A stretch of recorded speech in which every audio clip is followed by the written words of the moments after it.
भारत की पहचान तेजी से बदल रही है। सोचिए, एक देश जो दशकों तक दुनिया के सबसे बड़े हथियार खरीदारों में गिना जाता था, आज वो एक शक्तिशाली निर्माता बनने की राह पर है। ये कहानी है इसी जबरदस्त बदलाव की। तो सवाल ये उठता है कि आखिर ये हुआ कैसे। देखिए, ये कहानी सिर्फ हथियार बनाने या बेचने की नहीं है। नहीं, ये कहानी है एक राष्ट्र की पूरी सोच में आए एक बुनियादी बदलाव की। चलिए इसी को जरा गहराई से समझते हैं। इस पूरे बदलाव को समझने के लिए ना सिर्फ एक आंकड़ा ही काफी है। पिछले सिर्फ 10 सालों में भारत के रक्षा निर्यात में 34 गुना की बढ़ोतरी हुई है। 34 गुना! ये कोई मामूली ग्रोथ नहीं है, ये एक तरह का धमाका है। और यही आंकड़ा हमारी आज की पूरी बातचीत का शुरुआती पॉइंट है।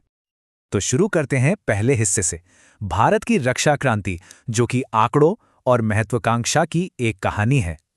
अगर इस पूरे बदलाव को एक लाइन में समेटना हो तो वो ये है, पिछले 11 सालों में भारत दुनिया के सबसे बड़े हथियार आयातकों में से एक होने की स्थिति से निकलकर अब एक बड़ा रक्षा उत्पादक बन चुका है।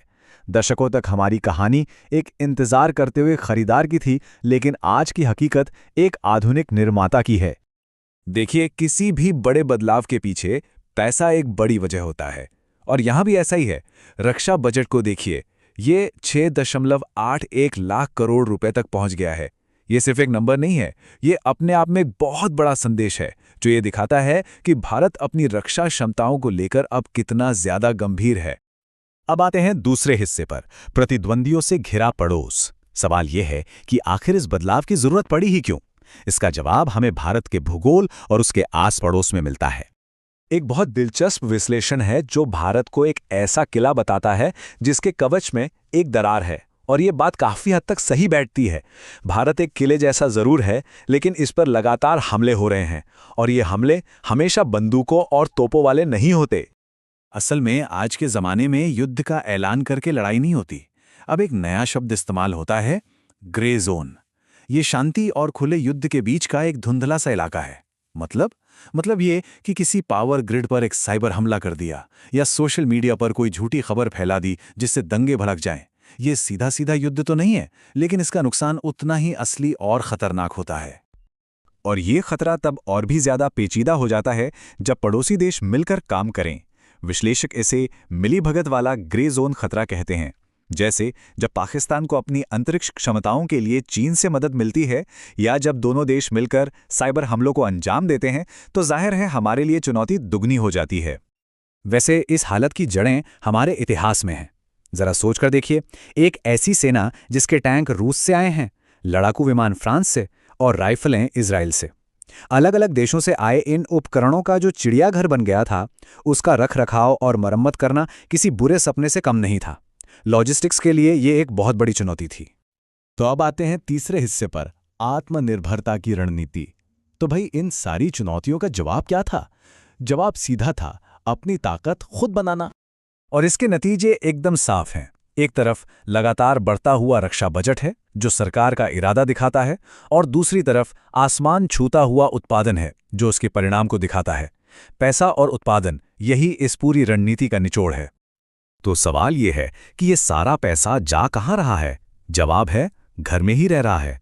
रक्षा सौदों का लगभग 92% हिस्सा अब घरेलू इंडस्ट्री को दिया जा रहा है। इसका सीधा सा मतलब यह है कि भारत अब न सिर्फ अपने लिए बना रहा है, बल्कि खुद से ही खरीद भी रहा है। और ये पूरी रणनीति ना 3 बड़े स्तंभों पर टिकी है। पहला, उत्तर प्रदेश और तमिलनाडु में खास डिफेंस कॉरिडोर बनाए गए ताकि पूरी इंडस्ट्री एक जगह आ सके। दूसरा, 5,500 से भी ज्यादा चीजों के आयात पर रोक लगा दी गई ताकि उन्हें देश में ही बनाने के लिए प्रोत्साहन मिले। और तीसरा, आईडेक्स जैसी पहल के जरिए नए और छोटे स्टार्टअप्स को भविष्य की टेक्नोलॉजी बनाने के लिए बढ़ावा दिया जा रहा है। चलिए अब चौथे हिस्से पर चलते हैं, स्वायत्तता की कला। देखिए, ये जो नई सैन्य ताकत है ना, ये सिर्फ टैंक और मिसाइल तक सीमित नहीं है। ये भारत को दुनिया के मंच पर एक नए अंदाज में काम करने की आज़ादी देती है, और इसका असर हमें सीधे सीधे विदेश नीति में दिखाई देता है। इस सोच को कहते हैं स्ट्रेटेजिक ऑटोनॉमी, यानी रणनीतिक स्वायत्तता। ये भारत की पुरानी गुटनिरपेक्ष नीति से बहुत अलग है। देखिए, गुटनिरपेक्षता का मतलब था कि हम किसी की भी पार्टी में नहीं जाएंगे। लेकिन रणनीतिक स्वायत्तता का मतलब है कि हम हर किसी की पार्टी में जाएंगे, लेकिन डांस अपने ही गानों पर करेंगे। मतलब दुनिया से कटना नहीं, बल्कि सबसे अपनी शर्तों पर जुड़ना। और असल में ये संतुलन कैसा दिखता है? एक तरफ भारत, अमेरिका, जापान और ऑस्ट्रेलिया के साथ क्वाड में सुरक्षा पर सहयोग कर रहा है। वहीं दूसरी तरफ वो रूस और चीन के साथ ब्रिक्स और एससीओ जैसे मंचों का भी एक अहम सदस्य है।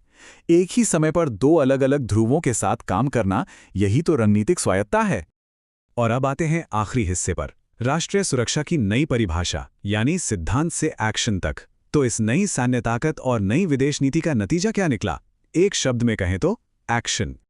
ये टाइमलाइन एक नया पैटर्न दिखाती है। 2016 में जमीन पर सर्जिकल स्ट्राइक्स हुई, 2019 में सीमा पार जाकर हवाई हमले किए गए और हाल ही में आतंकी ठिकानों पर एकदम सटीक हमले हुए। अगर आप देखें तो हर बार जो जवाब दिया गया, उसका पैमाना और उसका दुस्साहस दोनों ही बढ़ते गए हैं। और इस नई नीति का सार प्रधानमंत्री के इस एक बयान में छिपा है। आतंक और बातचीत एक साथ नहीं चल सकते, आतंक और व्यापार एक साथ नहीं चल सकते, और पानी और खून एक साथ नहीं बह सकते। संदेश बिल्कुल साफ है, अब खेल के नियम भारत तय करेगा। और इस नई नीति का असर क्या हुआ, ये आंकड़े खुद बताते हैं। जम्मू कश्मीर में आतंकवादी घटनाओं में 88% की भारी गिरावट और वामपंथी उग्रवाद से प्रभावित जिलों में 70% की कमी। ये सिर्फ नंबर नहीं है, ये जमीन पर आया एक बहुत बड़ा बदलाव है। तो आखिर में पूरी कहानी का निचोड़ बस इतना ही है। भारत अब सिर्फ एक खरीदार नहीं रहा, वो बहुत तेजी से सैन्य ताकत का एक बड़ा निर्माता और निर्यातक बन रहा है। और यही इस पूरे बदलाव का सबसे बड़ा नतीजा है। तो ये सारी बातें हमें एक आखिरी सवाल पर लाकर छोड़ देती हैं। आज की इस दुनिया में जहां युद्ध चुपचाप लड़े जाते हैं और दोस्तियां रातों रात बदल जाती हैं, वहां सच्ची सुरक्षा का असली मतलब क्या है, वो दिखती कैसी है? ये एक ऐसा सवाल है जिस पर हम सबको सोचने की जरूरत है।